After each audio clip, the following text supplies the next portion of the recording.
తెలుసా?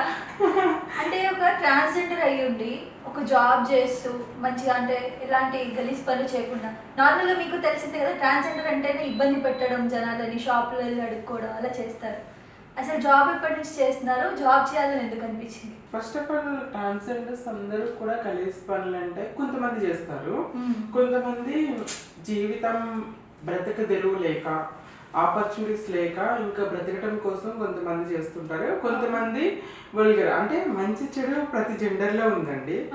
ట్రాన్స్జెండర్స్ అందరినీ ఒకేలా చూడటం కూడా మనం కరెక్ట్ కాదు. అంటే నాట్ ఓన్లీ సొసైటీలో చాలా మంది ఆ విధంగా చూస్తూ ఉంటారు. ఐ మీన్ ఫర్ ఎగ్జాంపుల్ చూడండి, 6 నెలల పాప నుండి 60 ఏళ్ళ ముసలి వరకు చేసే అబ్బాయిలు ఉన్నారు, అత్తని కొడలను చంపే అమ్మాయిలు ఉన్నారు. అలానే అమ్మాయిలు మొత్తాన్ని చెడ్డోళ్ళు అంటారు, అబ్బాయిలు మొత్తాన్ని చెడ్డారు. అది కొంతమంది few people transgenders vulgar behave చేయడం వల్ల అందరినీ అదే దృష్టితో చూస్తారు. ఆ దృష్టికోణం అనేది మారాలి ఫస్ట్ ఆఫ్ ఆల్. సో అదొక్కటి చేంజ్ అయితే మన సొసైటీలో రెస్పెక్ట్ అనేది ఆటోమేటిక్ వస్తుంది. ఇక నా గురించి వస్తే ఎప్పటి నుండి జాబ్ చేస్తా అన్నారు కదా, నా స్టడీ జాబ్ చేయాలి, గౌరవంగా బ్రతకాలి అనేది చిన్నప్పటి నుండి నా మోరల్. మా అమ్మ నాకు నేర్పిన ఏమంటారు ఒక అభ్యాసం అనుకోవచ్చు, ఒక పాఠం అనుకోవచ్చు అనమాట. నువ్వు చదువుకోవాలి, గౌరవంగా బతకాలని అమ్మ ఎప్పటి నుండి చెప్తూ ఉండాలి. సో అట్లనే నాది ఎడ్యుకేషన్ కంప్లీట్ అవ్వడంతోనే నేను స్టార్టింగ్ ఎన్జిఓస్లో జాబ్ చేస్తాను. త్రివేణి సమాజ్ వికాస్ కేంద్ర, సేవానికేతన్ అలా ఎన్జిఓస్లో వర్క్ చేస్తాను. దాని తర్వాత సాఫ్ట్వేర్ జాబ్ చేస్తాను. సాఫ్ట్వేర్లో ఎంఎన్సీ కంపెనీలో హెచ్ఆర్గా వర్క్ చేస్తాను. సో నా కెరీర్ స్టార్టెడ్ ఎకనామిక్స్ లెక్చరర్గా స్టార్ట్ అయింది. ఎకనామిక్స్ లెక్చరర్ చేస్తాను. దాని తర్వాత ఎంఎన్సీలో హెచ్ఆర్ తర్వాత హైదరాబాద్లో women safety wing and police డిపార్ట్మెంట్లో కాంట్రాక్ట్ బేసిక్ మీద కొంత వర్క్ చేస్తాను. సో దాని తర్వాత అంటే మనకి అంతకుముందు ట్రాన్స్ కమ్యూనిటీ వాళ్ళకి ఎవరికైనా రేపులైనా ఏమైనా ఇష్యూస్ అయినా పోలీస్ స్టేషన్కి వెళ్ళి కంప్లైంట్ ఇస్తే నువ్వు ట్రాన్స్ నీకు రేపు ఏంటి వెళ్ళు అని కేసులు తీసుకునే సిచ్యువేషన్స్ చాలా ఉన్నాయి.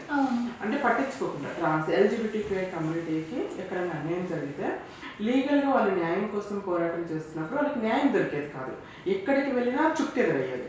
అప్పుడు చాలామంది ఎల్జిబిటిక్యూ కమ్యూనిటీ యాక్టివిస్టులు సుప్రీంకోర్టులో పిటిషన్ వేస్తే దానికి అనుగుణంగా మనకి ట్రాన్స్జెండర్స్ ప్రొటెక్షన్ యాక్ట్ అని వచ్చింది 2019లో.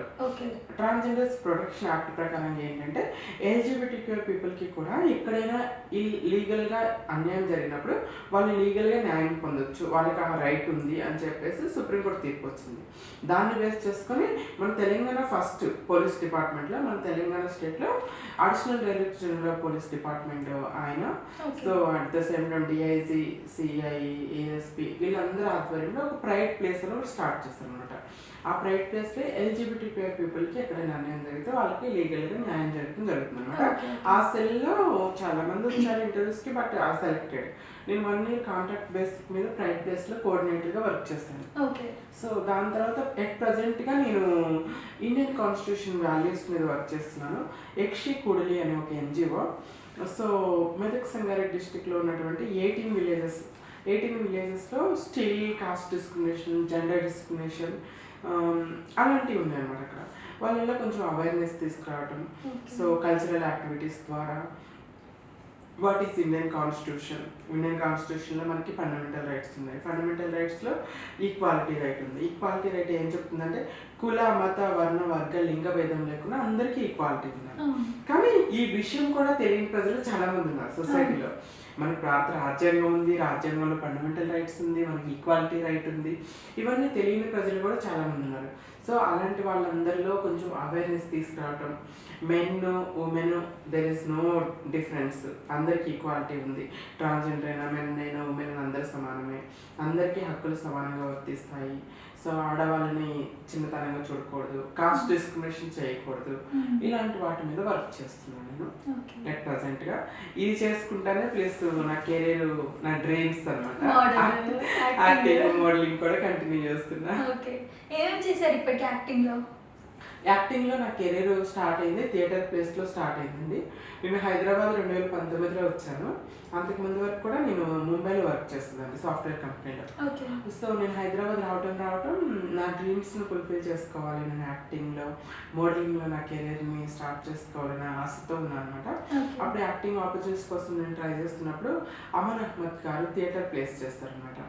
ఆయన నాకు బద్లాం అనే నాటకంలో బింద్యా అనే క్యారెక్టర్ నా కోసం రాశారనమాట.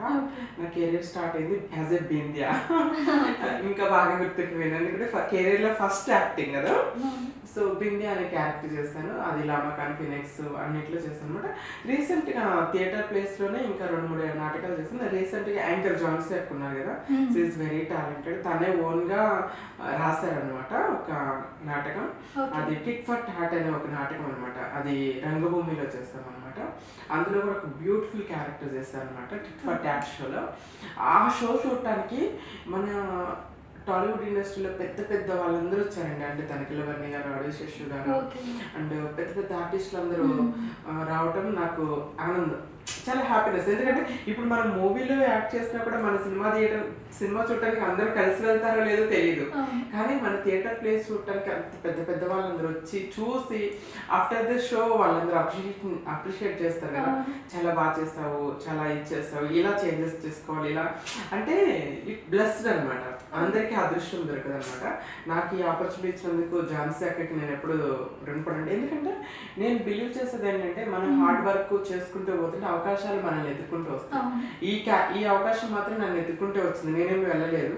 ఝాన్సీ అక్కే నాకు అప్రోచ్ అయిపోయి ఈ క్యారెక్టర్ ఉంది చెయ్యమ్మా అంటే ఖచ్చితంగా చేస్తానని చెప్పడం జరిగింది. అలా థియేటర్ ప్లేస్తో పాటుగా నేను జెమినీలో అంతులేని కథ సీరియల్ చేశాను, జీ తెలుగులో అగ్ని పరీక్ష సీరియల్ చేశాను. And at the same time ఆహాలో ఆన్యస్ ట్యూటోరియల్స్ అనే ఒక వెబ్ సిరీస్ ఉంది, రజీనా కసంటర్ అది, అందులో ఒక క్యారెక్టర్ చేశాను. ఇష్ అనే ఒక వెబ్ సిరీస్ చేశాను. మూవీస్ వచ్చి 2021లో కృష్ణలంక అనే మూవీ ఒకటి రిలీజ్ అయింది, అందులో సిఐడి ఆఫీసర్గా చేస్తాను అనమాట. ఇంకా 2-3 మూవీస్ చేస్తాను, అవి రిలీజ్ అవ్వలేదు ఇంకా. అంటే సునీల్ గారితో ఒక మూవీ చేశాను, ఫ్రెండ్ క్యారెక్టర్ చేశాను. ఇంకోటి చిన్న చిన్న మూవీ ఫ్రెండ్ క్యారెక్టర్స్ అవి చేస్తాను. ప్రజెంట్గా అయితే ఒక 2 ప్రాజెక్ట్స్ చేస్తున్నానండి. ఒక మూవీలో లీడ్ చేస్తున్నా, లీడ్ హీరోయిన్గా చేస్తున్నాను అనమాట. అది రీసెంట్గా షూట్ కంప్లీట్ అయిపోయింది. ఇంకా డబ్బింగ్, ఎడిటింగ్, ఆర్ఆర్ ఇవన్నీ బ్యాలెన్స్ ఉన్నాయి కదా, మొత్తం వర్క్ కంప్లీట్ అయిపోయి థియేటర్స్లోకి రావడానికి మేబీ 1 or 2 months పట్టచ్చు. So people can recognise. I hope ఈ మూవీ ద్వారా పీపుల్ నన్ను రికగ్నైజ్ చేస్తారు, నాకంటే ఒక గుర్తింపు వస్తుందని ఒక ఆశ అవుతుంది. ఎందుకంటే ఐఎమ్ స్ట్రగ్లింగ్ సిన్స్ 4 years నుండి ఇండస్ట్రీలో స్ట్రగుల్ అవుతున్నాను. ఒక మంచి క్యారెక్టర్ రావాలి నాకు, నన్ను ఇంప్రూవ్ చేసుకోవడానికి అని చెప్పి వెయిట్ చేస్తుంటే this is the best I think అనుకుంటున్నా. ఈ మూవీ రిలీజ్ అయ్యాక చూడండి. అసలు మీరు ఇంటర్వ్యూ చేస్తుంటే మీరు మాట్లాడుతుంటే అసలు ఒక ట్రాన్స్ ఉమెన్ తో మాట్లాడుతున్నట్టే లేదు, అంటే వాయిస్ కూడా చాలా నైస్ గా ఉంది, స్వీట్ గా. Thanks for your compliment. ఎందుకంటే చిన్నప్పటి నుండి నేను ఎప్పుడు ట్రాన్స్ గా కూడా ఫీల్ అవ్వలేదు. ఎందుకంటే I feel I'm a female by birth నుండి కూడా నేను అమ్మాయిని అనుకునేదాన్ని, కానీ జనాలు ఎందుకు నన్ను ఇట్లా చూస్తున్నారు అనే ఒక బాధ ఉండేది. మీరు ఆ కాంప్లిమెంట్ ఇవ్వటం వల్ల ఐ ఫీల్ ఇలాంటి కాంప్లిమెంట్స్ వచ్చినప్పుడు చాలా ఈ జన్మగా అనిపిస్తుంది. సబ్స్క్రైబ్ చేయండి. Please do subscribe to Please like, share and subscribe to top Telugu TV. Top Telugu TV. Top Telugu TV.